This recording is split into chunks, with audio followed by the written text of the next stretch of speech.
todas é a casa externa com a clavícula, clavícula com a escápula, escápula com o número, são essas? E a escápula com o crânio costal? Nós não falamos que o complexo do ombro tem 6 articulações. Essas são todas as articulações do ombro. Se nós formos considerar em termos de mobilidade, todas elas participam de alguma forma. Mas se te perguntar quais são as principais, o que você diria? Eu acho que é A lateral, a verdadeira mais importante e a escápula com a clavícula. a escápula.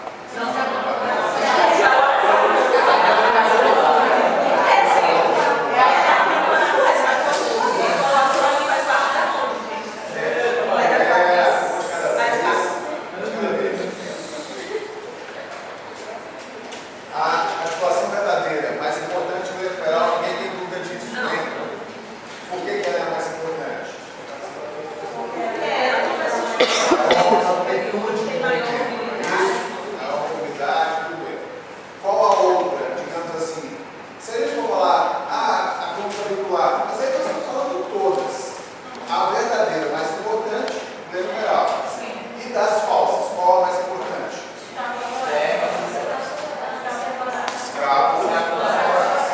Também porque está envolvida na grande mobilidade do ombro.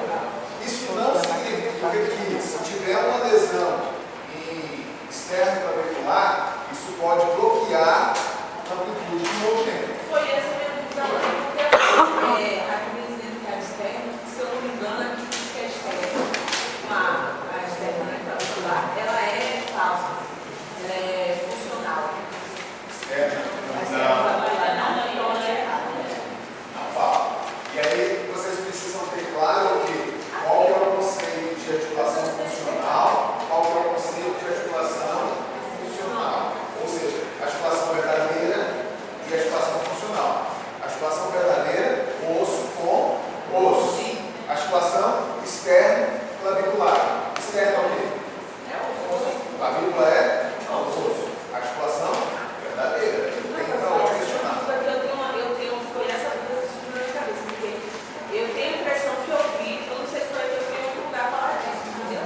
Aí eu já vi com essa dúvida da pessoa. Eu devo ter visto errado. Talvez falando assim, uma outra coisa e você sempre osso com osso é verdadeiro. Tem para onde correr. Então as duas mais importantes, femoral, escapular. Então, nessa pergunta, quais são as principais? Se eu falar as duas, tratar do gelo bastante. Se perguntou as principais, sim. Perguntou quais são as articulações, quais são todas. As principais as grandes. Outra coisa nesse contexto, que eu vou dar de casa, tá? É assim, e tem perguntando que movimento funcional, os movimentos funcionais e acessórios dessas articulações. Esse movimento Funcional e acessórios. nós tínhamos visto isso de uma outra nomenclatura. Movimentos acrocinemáticos e movimentos osteocinemáticos. Os acessórios são os acrocinemáticos. E os funcionais, ele está se referindo aos movimentos osteocinemáticos. Flexão, extensão, abdução. Só que, qual que é assim, a diferença? Quando a gente fala de funcional, vem à mente da gente função. Então, alcançar um objeto é uma função, pentear o cabelo é uma função. Para executar essas funções, nós precisamos de abdução, rotação interna, rotação externa. Então, esses são os movimentos ditos funcionais. Tá. E os acessórios seriam o deslizamento da cabeça do número, o rolamento, o giro, aqueles movimentos que nós chamamos de acrocinemáticos. Mais algum?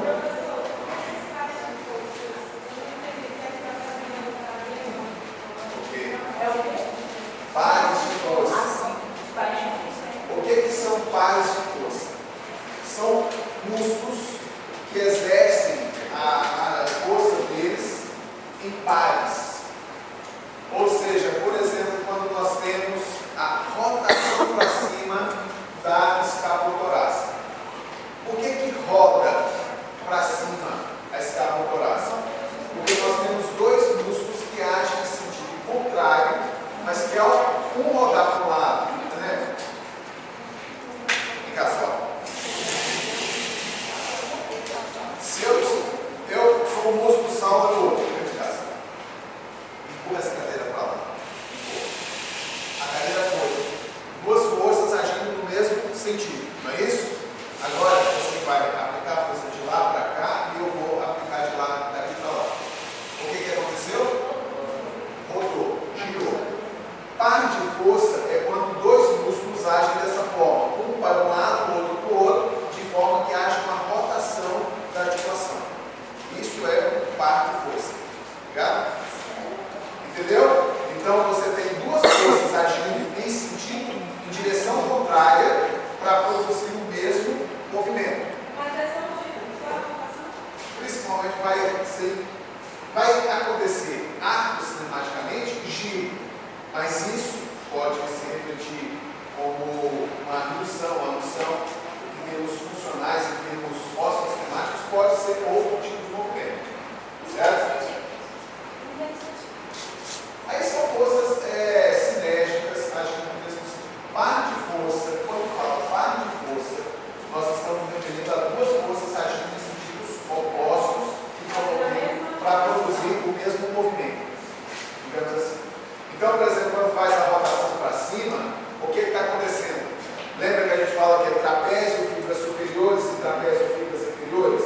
Porque um puxa para cima, outro para baixo e com isso roda. Então isso é um par de força. Certo? Quando vai para o mesmo lado, Não, forças cinéticas, né? Vai ser sempre para fazer rotação? Rotação, mas lembra que rotação do segmento roda o segmento. Aquele segmento é onde está sendo aplicada a força. Essa rotação pode resultar em flexão, em abdução. Nós estamos falando de rotação do segmento. Não estou falando de rotação no sentido de movimento osteostemático. Tá? Então é a rotação daquele segmento. Tem um exemplo bem prático. Todas as vezes que a gente fala de alavanca, nós estamos falando de um par de força. Todas as vezes que a gente fala de alavanca, lembra que tinha um eixo, a força e a resistência.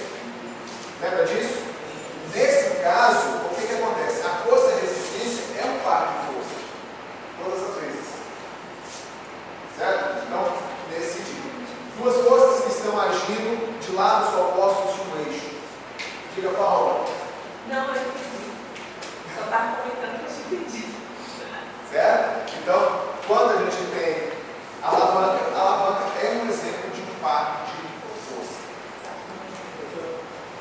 Em relação à atividade concêntrica, A atividade concêntrica e excêntrica. Voltando no conceito, os dois precisam ter contração. Certo? Então, nós estamos falando de dois tipos de contração. Contração concêntrica e contração excêntrica. Mas nos dois casos tem contração. O que é contração muscular? Se a gente for ver, digamos assim, fisiologicamente falando, dopamina, miosina, aquela ligação das pontes cruzadas. Então, tanto na concêntrica quanto na excêntrica tem aquele processo de ligação da dopamina com a miosina. Os filamentos grossos com filamentos finos, actina e miosina. Certo? Bem, só que quando isso aqui é o sarcoma, não é? Imagina que o sarcoma é mais ou menos isso, fica calado. Quando as pontes cruzadas se formam, mas há um alongamento do sarcoma,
faz a adução é peitoral maior, grande dorsal, redondo maior. Mas nesse caso aqui, quem é que está fazendo a adução? Na verdade, para ser mais claro, não é bem o deltoide. Quem está fazendo a adução aqui? A gravidade. Então a gravidade está fazendo a adução. O deltoide, ele vai o quê? Controlar, ele vai frear esse movimento, para que não aconteça de uma vez. Por isso que a gente fala que é o deltoide. Mas na verdade ele não está fazendo a adução, ele está freando. Ele está fazendo com que ela vá mais devagar. E ao mesmo tempo a fixação proximal distal está fazendo o quê? Contração assim. Alongando, está distanciando. Então está tendo contração excêntrica. Agora se eu fizer isso aqui, ó, chegou aqui, soltou, caiu. Teve contração excêntrica? Não teve. Ah, mas o deltoide alongou. Alongou. Mas não teve formação das pontes cruzadas. Então não teve contração. Nem sempre que eu alongo, por exemplo, quando eu faço esse movimento de flexão, ó, fiz flexão de quadril. Ok? O que aconteceu com os meus discos tibiais? Se alongaram. Ah, é atividade excêntrica? Não é, porque eles se alongaram, mas ao mesmo tempo não contraíram. Certo? Para ser contração excêntrica, tem que contrair e ao mesmo tempo alongar. Quando a gente faz a eliminação da gravidade, para fazer o teste de força, Ok. mas Mas é uma contração concêntrica. Nós estamos falando de contração excêntrica. Quando você elimina a gravidade, por exemplo, vamos dar um movimento. Ok, extensão do cotovelo aqui. Certo. Quando eu faço isso aqui, aí você fala, mas tem contração. Tem contração. Ok. Concêntrica. A contração concêntrica, ela não necessariamente é só para vencer a gravidade. Ela é para movimentar a agitação. Certo? Então, nesse caso aqui, ó, quando eu faço a extensão, está tendo contração concêntrica de tríceps. Quando eu faço aqui, contração o quê? De tríceps. É sempre o que ele está encurtando ou ele está alongando?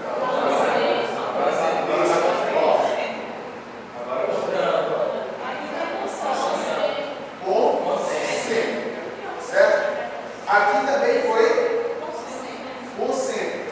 Qual a diferença dele fazer contração aqui e ele fazer contração aqui? Aqui está sem gravidade, lá está com gravidade. Mas em termos do músculo, o que isso significa? Aonde que ele tem que fazer mais força? Aqui ele faz mais força. Aqui ele faz menos força. Mas nos dois casos é uma contração concêntrica. Professor, como você vai fazer quando você desce? Não vai alongar assim? Quando eu desço, eu estou falando da extensão. Isso. Quando eu faço isso aqui, aí está dizendo o quê? Contração excêntrica. Estou falando só da extensão. Fala. Josi tinha pedido falar alguma coisa. Passou? O senhor pode explicar um pouco sobre insuficiência ativa e passiva? Próxima dúvida? Concêntrica excêntrica. Esse Isso já foi? movimento que o senhor fez, no caso, quando o senhor mostrou quando o senhor vai fazendo a adução, não é que, no caso, ocorre uma insuficiência da contração concêntrica do deltoide, ele refreia o braço. Quando solta, é sempre já não está? Você está querendo associar insuficiência Sim, tem a ativa ver. com Não, concêntrica excêntrica? eu estou perguntando primeiro se tem a ver, depois eu quero que o senhor fale sobre isso. Não tem. Não tem. Insuficiência ativa e insuficiência passiva tem a ver com o quê? Músculos pluriarticulares. Músculos? Pluriarticulares, ou pelo menos biarticulares. Então, nós só faz sentido falar de contração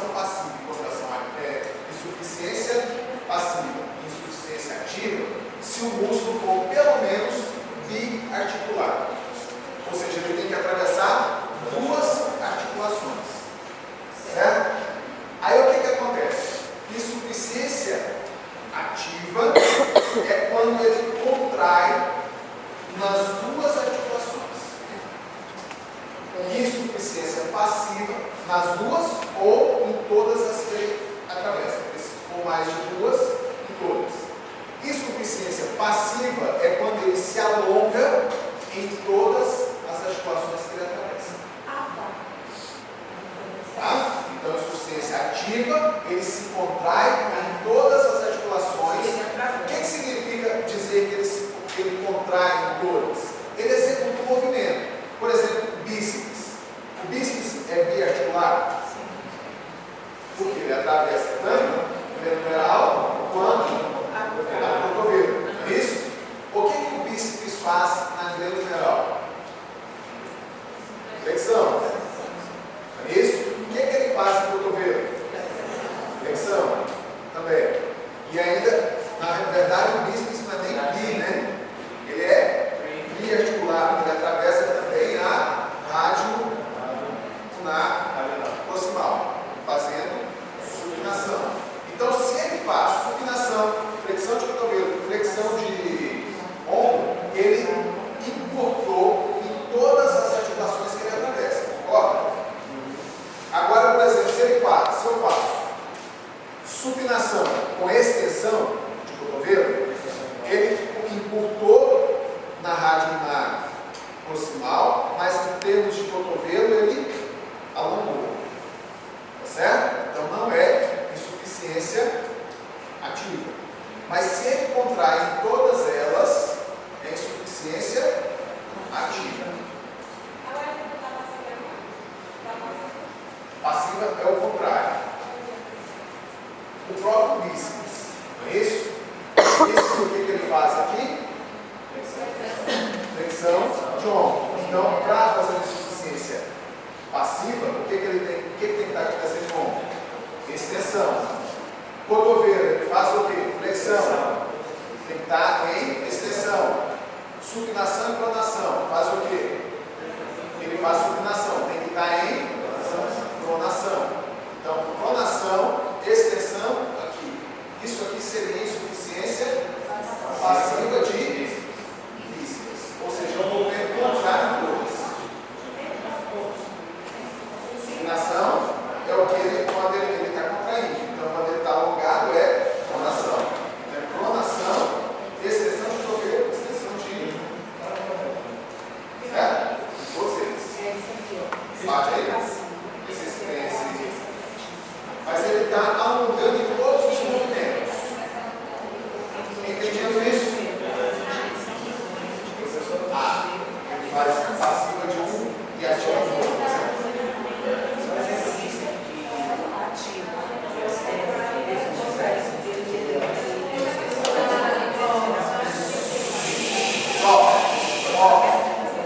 Isquios tibiais. Isquios tibiais agem duas, não é isso? Biarticular. Ele faz o que? Os isquios. Extensão de quadril, flexão de joelho. Então, se eu faço extensão de quadril e flexão de joelho, é o que? Insuficiência ativa de isquios. Agora, se eu fizer o contrário, extensão de cotovelo e flexão de quadril, insuficiência de joelho. Vocês entenderam? Ok, insuficiência passiva.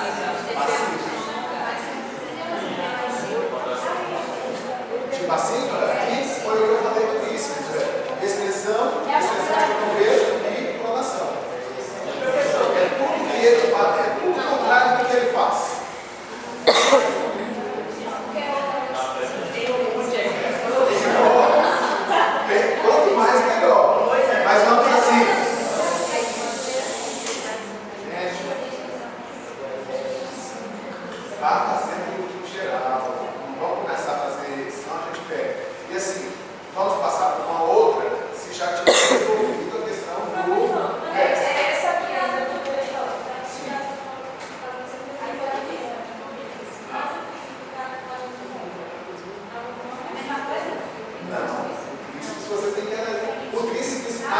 duas.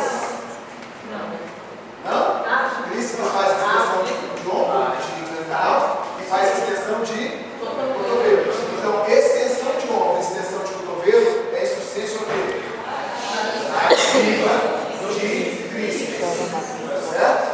Agora, qual que é o contrário? Flexão com flexão. Ó, flexão de ombro com flexão de cotovelo é insuficiência passiva de tríceps. Que é o contrário do que ele faz. Então, no mesmo movimento que ocorre a insuficiência passiva do bíceps, vai ocorrer a insuficiência ativa do bíceps. A única diferença é pronação e supinação, porque o bíceps também age em pronação e supinação.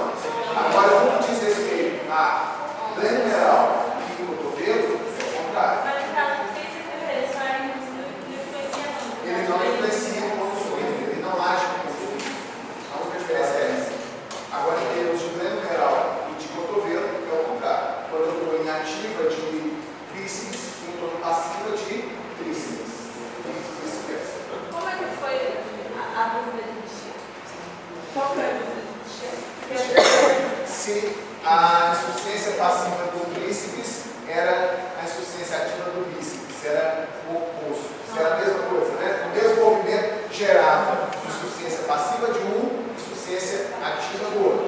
Eu falei que realmente é, porque eles fazem o contrário. O que um faz com o ombro, o outro faz o contrário. O que um faz com o cotovelo, o outro faz o contrário. A única diferença é que a nível de radiolar, só o bíceps que age, não tem ação do tríceps. No caso da insuficiência, professor, a gente pode olhar pelo lado que no caso, o músculo, no caso do bíceps, o músculo ele tem insuficiência porque ele está totalmente flexionado, e flexão ativa porque ele está. Não pense em flexão. Pensa em contração e no movimento que ele executa, porque depende se ele faz extensão ou se ele faz flexão. Não, mas não entendi. Mas ele vai ser complemento? Não, porque ativa não vai ser a contração? Sim. Então, Mas aí não posso dizer que é flexão, porque, por exemplo, a contração para o tríceps é extensão. não, estou falando pro bíceps, no caso. O tríceps Pro bíceps. sempre vai ser contração. Então aí é flexão. Sempre vai ser o movimento vai ser sempre o mesmo. Ó. O músculo para ele entrar em contração passiva ou ativa é sempre o mesmo movimento. Não, eu só entendeu. Eu quis dizer assim. No caso da insuficiência, eu estou falando de insuficiência ativa, é a contração. Então, no caso, ele está em insuficiência ativa porque ele está totalmente contraído, porque ele tem sua completa contração. Entendeu o que eu estou perguntando? Não tem. Mas assim, é sempre que ele está contraindo em todas as articulações. Ah, tá. Não é porque ele já não tem mais movimento. No caso, ele contraiu, ele fez. Eu disse que ele não está em flexão, em contração ativa, em insuficiência ativa, quando ele está em flexão. Não é? Aí, no Flexão caso, tanto de glenomeral, flexão de cotovelo, cotovelo e supinação. E aí ele está assim. Aqui ele não tem mais movimento. Ele não tem mais para onde ir. Aí isso é por isso que é insuficiência. Isso. Ele não é nem tanto assim que ele não tem para onde ir. Mesmo que ele tivesse para onde ir, ele não teria como encurtar mais. É isso também. Certo? A insuficiência ativa é quando o músculo perde força, porque não tem mais como encurtar, não tem mais ponte cruzada para ser utilizada. Elas já estão todas interligadas. Certo? E é a mesma coisa a insuficiência passiva. Quando ele alongou tanto, não tem mais como alongar. E aí ele não consegue fazer força, porque os filamentos já estão praticamente se separando. Né? Não tem ponte cruzada para segurar. Certo? Pronto? Então, diga. Eu só queria que você explicasse mais sobre esse ligamento quando já parte superior do ombro. São três, está pegando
é dinâmica? O que gera movimento? Só músculo. Então, se eu estou falando que precisa de estabilização dinâmica, é porque depende dos músculos. Por que depende de estabilidade dinâmica? Porque não tem uma boa estabilidade. Qual que é o contrário de dinâmica? Estática. Quem é que dá estabilidade estática? Ligamentos e cápsula articular e falta uma coisa, configuração óssea. Isso dá estabilidade estática. No caso do ombro, se ele precisa de estabilização dinâmica, é porque essas outras coisas não são tão boas. Configuração óssea. Cavidade glenoide é rasa em comparação com a cabeça do úmero. Então não tem uma boa congruência óssea. Então o osso já não ajudou. Tem cápsula? Tem cápsula. Então por que a cápsula não ajudou também? Porque ela é frouxa. Essa é uma cápsula frouxa. Ela não é muito, digamos assim, curtada. Isso? Os ligamentos. Aí chegando no que o Natan falou. E os ligamentos? Tem ligamento? Como chamam esses ligamentos? Minerais, porque saem da cavidade glenoide e vão para o úmero. Tem o que? Glenomeral superior, médio e inferior. Não é isso? Ok. São ligamentos capsulares. Eles fazem que se misturam com a cápsula. E também são ligamentos o quê? Frouxos. Eles não são muito estirados. Por que eles precisam ser frouxos? Para dar amplitude. Porque se eles fossem muito arrochados, muito apertados, não daria o quê? Amplitude de movimento. Certo? Quando é que o ligamento ele vai ficar estirado? Quando é que o ligamento vai ficar estirado? Quando estiver no máximo da amplitude. É isso? Quando estiver lá no máximo da amplitude, aí o ligamento está estirado. Nesse caso, glenomeral superior. Quando eu faço adução, eu traciono o superior. Então ele fica estirado. E ele pode limitar o excesso de adução. Quando eu faço abdução, eu estou estirando o inferior. Então, quando ele fica lá no final, ele também está distendido. Ele bloqueia o final da abdução. Certo? O inferior. O inferior é dividido em dois: anterior e posterior. Certo? E fica mais embaixo aqui. Então, quando eu levanto o membro superior, eles estiram. Quando eu faço rotação externa, quem é que vai bloquear? Quem é que vai ficar mais estirado? Aqueles que estiverem anterior. Nesse caso, principalmente o médio. É isso? Então, na rotação externa, eu tenho estiramento do ligamento glenomeral médio. Certo? Mas no ombro, o que realmente precisa ser forte para dar estabilidade são os músculos. Principalmente quais músculos? Não tanto deltoide, principalmente os músculos do mamilo, montamor, supraespinhoso, espinhoso,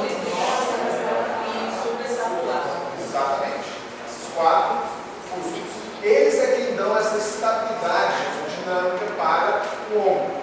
Certo? Aí o que acontece? Se você tem fraqueza desses músculos, você leva a uma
Na página 82.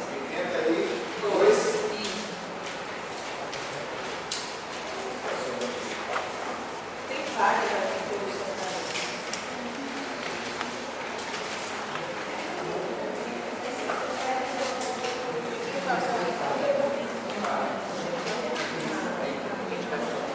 O senhor vai cobrar essa relação, professor? Não muito Aprofundado. aprofundado, não. Mas é bom, é hora da gente tirar as dúvidas disso. Você está falando de que parágrafo aí? Aqui é, deixa eu ver. Achei. A discussão do rotador da cabeça longa do bíceps braquial permite a migração superior excessiva da cabeça do ombro dentro da fossa etenoide. Por quê? É porque o bíceps ele passa como um laço sobre a cabeça da lateral, da cabeça do ombro, certo? E quando ele está enfraquecido, e assim, ele faz essa É como se ele se puxasse para baixo. Porque ele está passando, saindo da cavidade adenoide, passa por cima da cabeça e vai lá embaixo. Então, quando ele está bem estável, quando ele está forte, ele está puxando a cabeça para baixo. Ele está pressionando a cabeça para baixo. Se ele tem uma disfunção, essa cabeça realmente vai subir. E aí é onde está, ele está falando aqui da síndrome do impacto. Certo? Quando nós vamos fazer, e aí, essa síndrome do impacto, ela surge quando você vai fazer elevação do braço. Então, quando você faz a elevação do braço, com fraqueza de mandíbula e com fraqueza da porção longa do bíceps, você tem a cabeça do ombro chocando contra o arco do tórax acromial. Ela vai superiormente. Isso não significa uma luxação da cabeça do ombro. Até porque as luxações da cabeça do ombro, elas são mais inferior e anterior. As luxações. Mas ele está falando do choque da cabeça com o arco do tórax acromial, com fraqueza do mandíbula e do bíceps. Então são coisas distintas. Certo? A luxação mais frequente é anterior e inferior. É a mesma coisa que está aqui em que o professor vê, por exemplo, a fraqueza dos músculos supraespinhosos ou infraespinhoso reduzirá o deslizamento inferior fisiológico da cabeça do ombro dentro da cavidade abdominal. Durante a mobilidade. Porque lembra que quando eu tenho, por exemplo, aqui entraria muito naqueles movimentos osteostemático e arcostemático. Quando eu tenho a cabeça do ombro, que é convexa, se movimentando sobre o côncavo, o ósseo vai em um sentido e o arco vai no sentido oposto. Não é isso? Então, normalmente, quando eu for fazer a elevação do braço, o mandíbulo rotador traciona a cabeça do ombro para baixo. Tá certo? Desliza a cabeça do ombro para baixo, para que haja uma boa mobilidade. Quando tem fraqueza do mandíbulo, ao invés dela ir para baixo como deveria, ela sobe. É uma disfunção do movimento. Certo? E essa disfunção comprime os tecidos moles dessa região e gera dor. É a síndrome do impacto. O choque da cabeça do ombro contra o arco do tórax acromial. Durante o movimento de abdução, de elevação do braço. Não é, lembrando bem, não é uma luxação. Luxação é quando a cabeça sai do lugar, quando a articulação sai do lugar. Nesse caso, não é que ela saiu, ela se movimentou de forma errada durante o movimento. Oi? Aí vai comprimir tendão, tendinite, vai comprimir pulsa, bursite. Certo? A lesão é não, a lesão slep é quando você tem luxações e essa luxação ela rompe parede do lado. O que é o lado? É uma parte cartilaginosa que aumenta a superfície articular da cartilaginosa. Quando você tem subluxações recorrentes e essas subluxações elas danificam esse lado, é a lesão slep. Sim, porque aí o lado também dá essa estabilidade. Quando se rompe, você pode ver. Pessoal, uma coisa que é clara a gente ver, vocês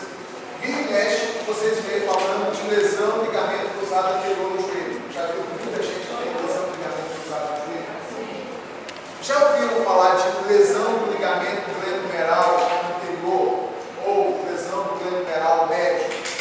Já viram falar? Alguém mandou perguntar, eu estou com lesão, estirei meu ligamento. Por quê? O ligamento cruzado anterior do joelho, ele fica sempre tenso. Então, se ele já está tenso, excesso de movimento rompe. Agora, os da glenohumeral, eles são frouxos. Pode ter luxação, mas não rompe o ligamento, porque ele não estava estirado. Certo? Bem, Se eu estou falando de ligamento aí, um pouquinho no meio da conversa, a gente tem essa dúvida. Se há uma ruptura do ligamento, no caso ele rompeu, a gente sempre vai ser preciso fazer cirurgia para restaurar esse ligamento, ou pode seguir com a fisioterapia? ó, essa semana, uma amiga minha, ex-aluna aqui, ela é aluna do seu Gabriel, me marcou no Facebook pelo seguinte: há uns 7, 8 anos que ela estava aqui, numa aula de educação física, ela teve um rompimento de ligamento cruzado anterior. Tá? E ela não fez a cirurgia naquela época. Não achou necessário. Mas também não fez fisioterapia. Fez fisioterapia só até passar a dor. Passou a dor, não continuou a fisioterapia. E não tinha ligamento. Com o passar dos anos, para que serve o ligamento? Para evitar excessos de movimento.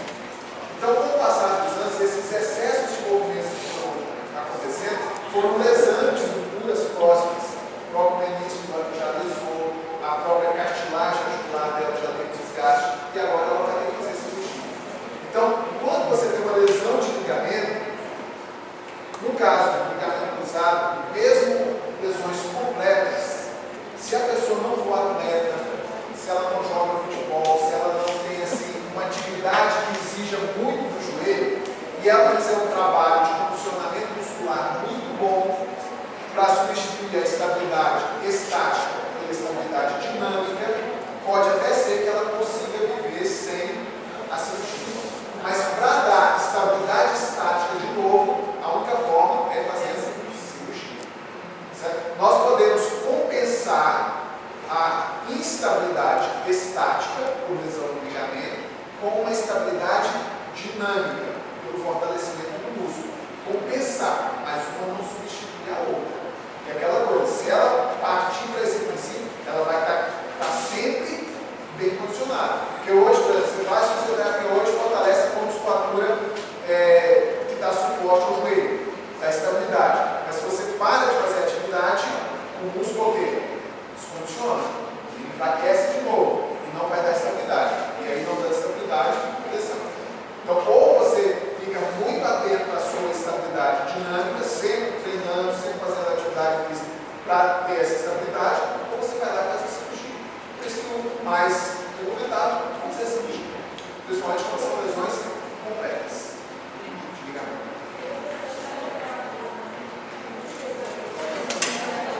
Ritmo escapulohumeral. Como que pode se comprometer o ritmo escapulohumeral? Com fraquezas das musculaturas. Quando você tem fraqueza de alguma musculatura.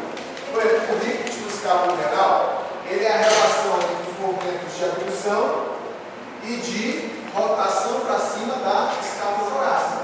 Não é isso? Porque durante a flexão e durante a abdução, o que acontece na escápula torácica?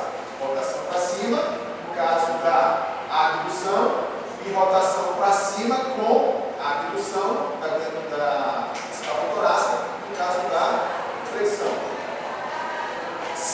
Quem faz rotação para cima? Quem faz rotação para cima?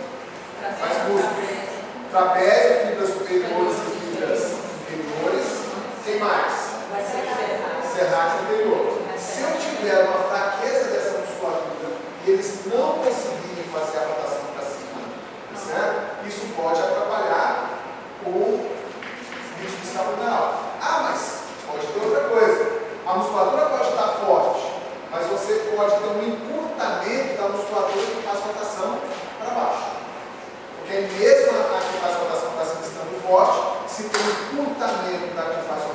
baixo também impede a quantidade de rotação para cima. Quem faz rotação para baixo? Romboides. Então, se os romboides estiverem montados, isso pode levar a uma deficiência no ritmo de carga. Ou fraqueza do serrátil anterior, ou encanamento do romboides. Certo? Ou encurtamento também de quem? Do elevador de escapa, que também faz rotação para baixo.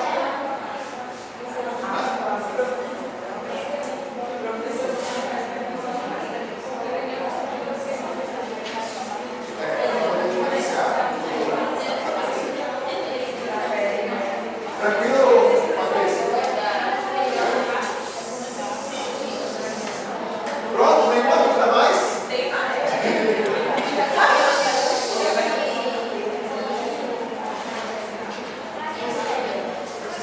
Pode perguntar.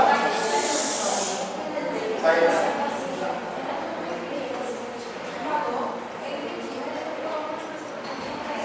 Tá. E o que você não exatamente? Deixa eu falar o que tem de cabeça com isso. Então, as funções ativas sobre a extensão de numeral e extensão de cotovelo, onde isso está alongado. Então, para isso, você tem insuficiência ativa. Não. Isso aqui. Pega o conceito. Vamos pensar pelo conceito. Vamos pensar pelo exemplo. Vamos pensar pelo conceito. Insuficiência ativa é toda vez que o músculo está encurtado em todas as articulações. Que ele fez um movimento em todas. Aí sim, o conceito está aí. Agora vamos pensar no bíceps. O que o bíceps faz na região numeral? Qual o movimento que ele faz? Aí, para entender a insuficiência ativa, eu tenho que saber qual o movimento que ele faz. Ele faz flexão. Qual o movimento que ele faz na articulação do cotovelo? Flexão. Qual o movimento que ele faz na adductor proximal?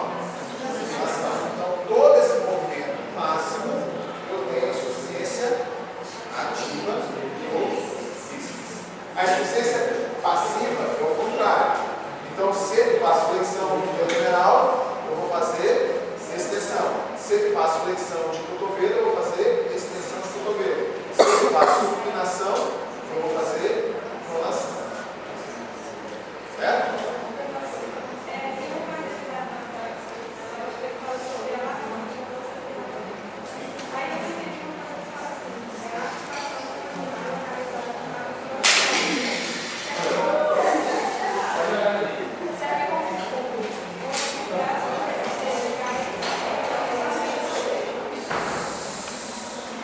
Aí eu acho que é mais a questão do termo. Fulcro. O que é esse tal de fulcro? É o eixo. Fulcro é a mesma coisa de eixo. Então lembra quando a gente falou de alavanca, nós falamos, tem um eixo, tem um braço de força, um braço de alavanca, de resistência, tem uma força, uma resistência, e o eixo. Fulcro é o eixo. E nesse caso, o eixo é a articulação tal que ele falou aí. Professor, o senhor pode repetir isso?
quando é cadeia cinemática fechada e está livre quando é cadeia cinemática aberta.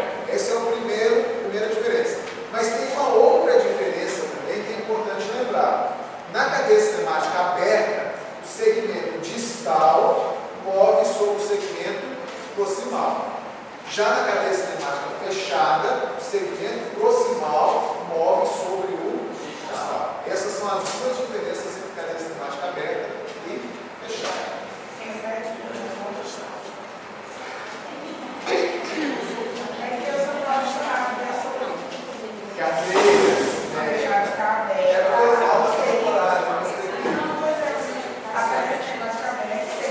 São duas coisas.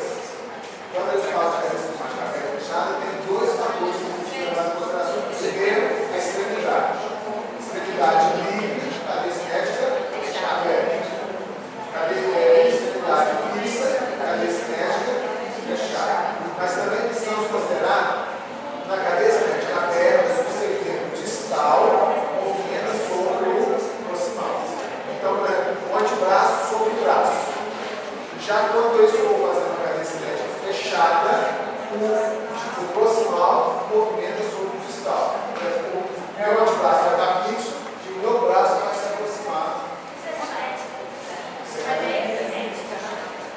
Cinética ou cinemática. Tanto faz. A articulação esternoclavicular. Aqui tem uma parte que ela diz que a articulação esternoclavicular ela tem 3 graus de movimento. Ela tem 3 graus de movimento. Aí tem a outra parte que diz que ela é uma articulação celular. Aí eu fiquei Coisas distintas. A articulação celular não tem nada a ver com grau de atividade. A articulação celular tem a ver com o quê? Formato da superfície. Agora, se uma articulação celular pode ter 2 graus ou pode ter 3 graus. Não tem problema quanto a isso. Certo? A diferença, a celular significa que tem côncavo e convexo de um lado e côncavo e convexo do outro. Isso é certo dizer que é celular. Então, uma coisa não está eliminando a outra, não tem nada a ver com a outra. Então, celular só tem a ver com o formato da superfície. Tá?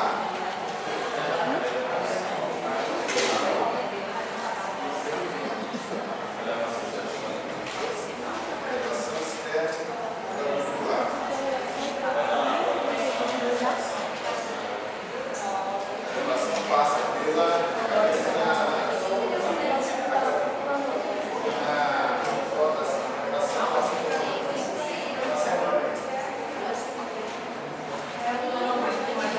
Quer entender mais alguma coisa? Agora aconteceu. Comigo? Não, hoje eu disse que não vou não. Vou tirar dúvidas. Vou tocar.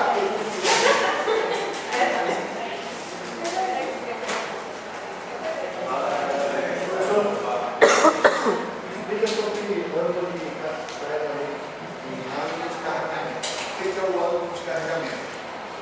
É o ângulo formado entre a linha longitudinal do número e a longitudinal do antebraço. O que foi isso aí, professor? Ângulo de carregamento. O que é ângulo de carregamento? É a linha formada, o ângulo formado entre uma linha longitudinal do número e uma linha longitudinal do antebraço. Certo? Eles não estão alinhados, não é uma linha reta. Né? O número, então assim, a linha do número é uma linha vertical. Já a do antebraço é inclinada. Esse ângulo formado entre elas é o que a gente chama de ângulo de carregamento. Esse ângulo de carregamento, ele é maior nas mulheres do que nos homens. É maior nas crianças do que nos adultos. Certo? E ele só aparece quando o antebraço está em supinação. Certo? Supinação. Supinação. Em pronação, ele desaparece. Nós temos aí, quando a gente fala de ângulo de carregamento, o cubo faro e o cubo volta. Normalmente a gente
certo? Falando de carregamento, porque falava-se que era porque quando ia carregar alguma coisa, ela não bater nas pernas.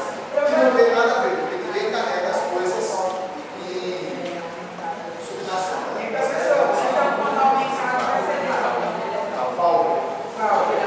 Isso. Vai ser Vá. A mulher maior. Fala assim,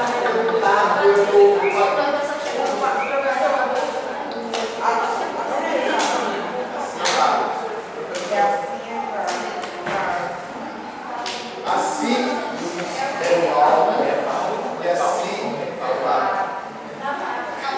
Vai quando tem um frase. Se é Val, ou é Val. E professor,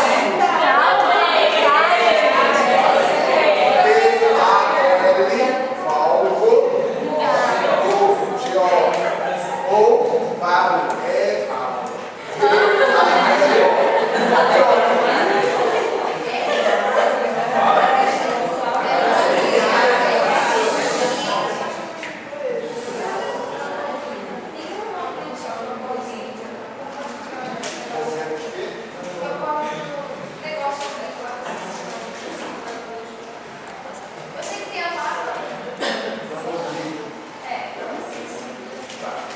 a questão do plano clínico, certo? É porque nós temos os planos que eles são perpendiculares. Quais são os planos perpendiculares? Frontal, horizontal e transverso. Qualquer coisa que estiver inclinada em relação a esses planos perpendiculares vai ser um plano oblíquo. Certo? Então, qualquer plano que estiver inclinado em relação aos perpendiculares é um plano oblíquo. No caso de ombro, um plano oblíquo que é importante a ponto de ser chamado assim, de forma específica, talvez seja isso que você está falando, é o plano escapular. É isso? O que é o plano escapular? É um plano que está obliquamente em relação ao plano frontal. Ele está 30 graus à frente do frontal. É o posicionamento das escápulas, por isso chama plano escapular. E que movimento que acontece nesse? Abdução escapular. Ou, como o próprio livro lá dos testes de força fala, escapulação. Escapulação. Ok? Que é no dia a dia a maior parte das atribuições que nós fazemos. Né? A importância dele é essa, porque a maior parte das atribuições elas ocorrem nesse plano escapular, e não no plano frontal. No dia a dia, ó, quando eu faço isso aqui, não está aqui, na lateral.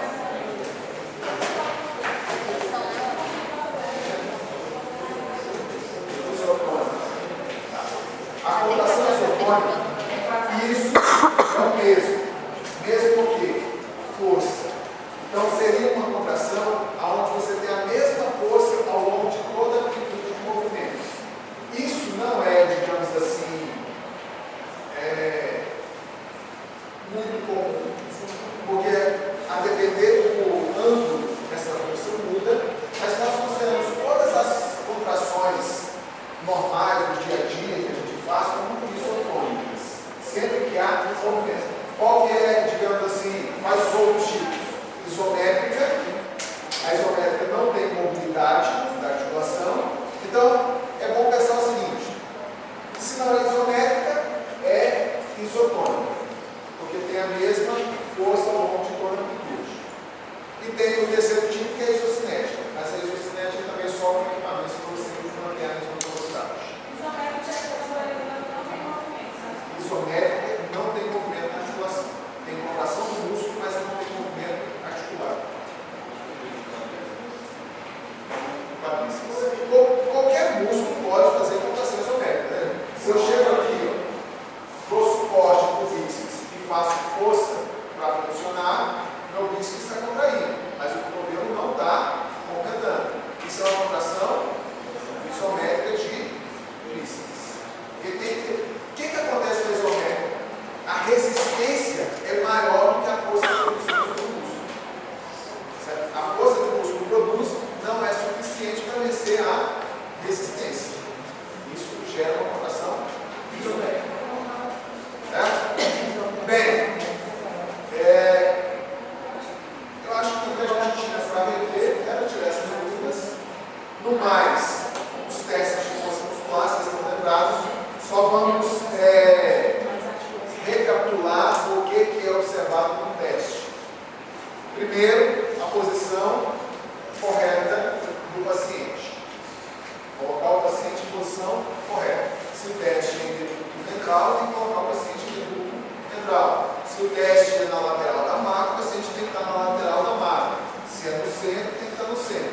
sempre numa posição adequada.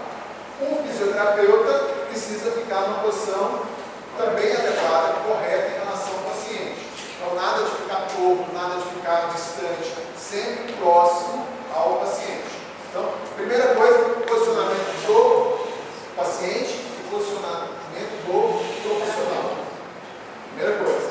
Segundo, outro item para observar, dar uma boa orientação para o paciente.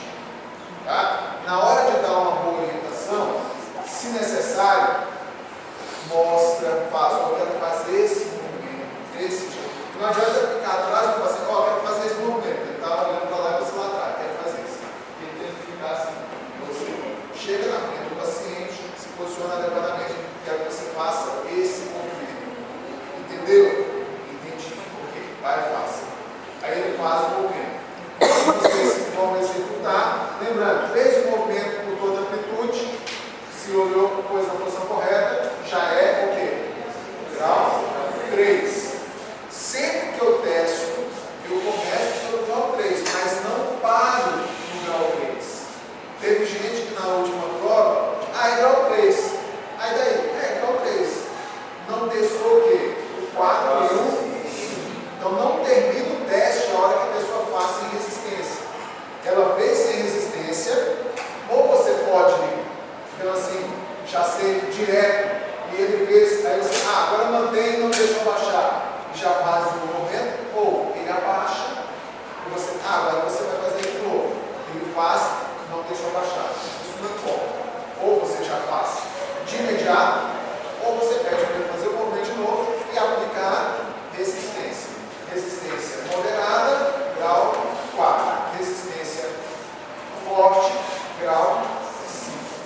Ok? Se ele não consegue fazer na amplitude total, você põe o posicionamento do grau 2. Normalmente, muda a posição do grau 3 para o grau 2, para anular a gravidade, para colocar uma forma mais fácil do paciente fazer. Testou? Grau, outra coisa que vocês podem já ficar cientes. Grau 3 não precisa palpar o músculo. Porque não tem como executar movimentos sem ter palpação. E a palpação é para quê?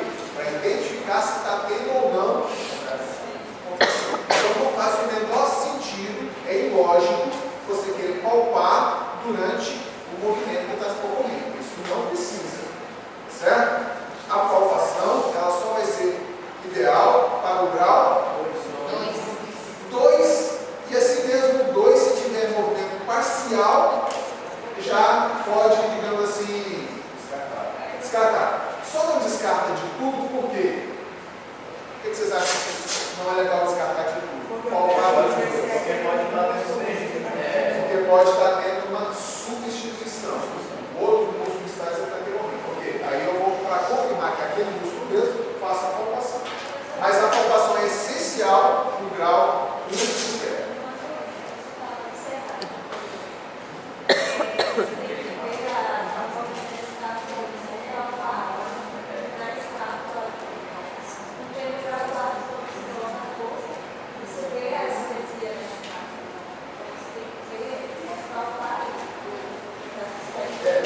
O 4 e 5 do serrático é diferente, porque eu não estou buscando só o movimento de abaixo, de manter o braço elevado aqui. Eu estou verificando a posição da escala. Aí nessa hora sim é interessante você palpar. Não para ver a contração. Você não está palpando para ver a contração, você está palpando para ver o movimento do ângulo inferior.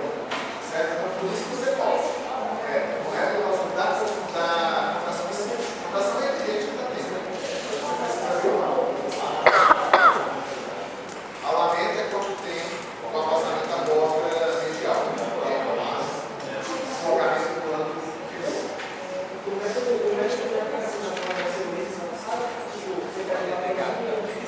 Vai, mas lembrando, dessa vez eu vou puxar um pouquinho mais essa parte teórica que a gente discutiu aqui hoje. Sensativa, contração excêntrica, parte de estabilidade, um pouco mais sobre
isso para vocês, mas era importante vocês terem noção de que osso para que osso sai e de que lado do eixo está.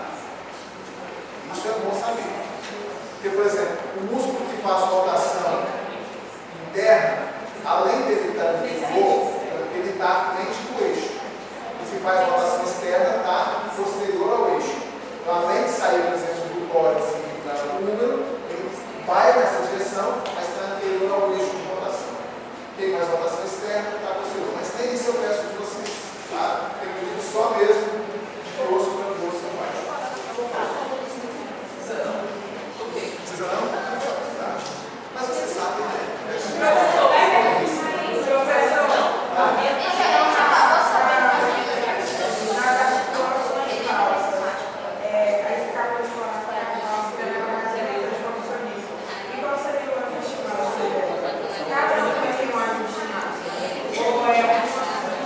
Ajuste máximo se aplica às articulações verdadeiras. Essa pergunta que você já falou é verdade, cai também. Qual que é o ajuste máximo das articulações? Primeiro, o que é ajuste máximo? É a posição da articulação, aonde há maior congruência óssea, aonde há maior estiramento da cápsula e estiramento dos ligamentos. Então,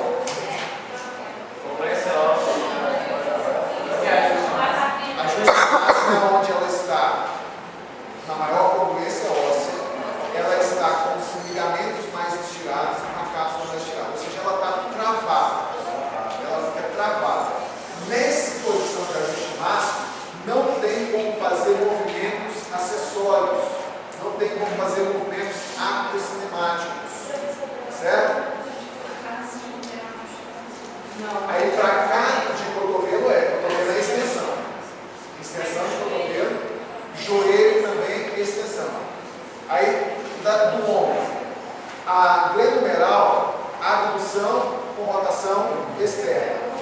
Esse movimento de abdução com rotação externa é onde os ligamentos, a cápsula está mais estirada e você tem um ajuste máximo. Certo? Isso para glenomeral. Para externo clavicular, braço elevado lá no alto da cabeça. Para abdômen clavicular, abdução de 90 graus. Essa da cabeça foi qual? Essa é externo clavicular. Sim, faz parte. Está dentro do material. É assim, o articulação é quando os ligamentos vai tal, e eles não conseguem. E tal. Ajuste máximo é quando a articulação está travada. Por que ela está travada? Porque tem a maior congruência óssea, os ossos estão mais congruentes, tem maior contato osso com osso. A cápsula e os ligamentos estão mais estirados. Então bloqueia os movimentos, trava. Esse é o ajuste máximo. E tem o ajuste frouxo, o ajuste mínimo, que são todas as outras posições que não essa de ajuste máximo. Então, ajuste máximo, você tem congruência óssea, estiramento da cápsula, estiramento dos ligamentos. Não é nem exemplo, é definido. Mas o senhor vai pedir, tipo assim, os movimentos? Aliás, deixa eu Em qual? Um exemplo de não é exemplo. Pessoal, isso não é exemplo. Isso é a posição daquela articulação, o ajuste máximo daquela articulação. Mas o senhor vai pedir algum exemplo? Cada articulação tem uma única posição. E o senhor vai pedir isso? Sim. A isso não está. Por isso que eu estou falando. Qual que é o ajuste máximo da glenomeral? Abdução com rotação externa. Abdução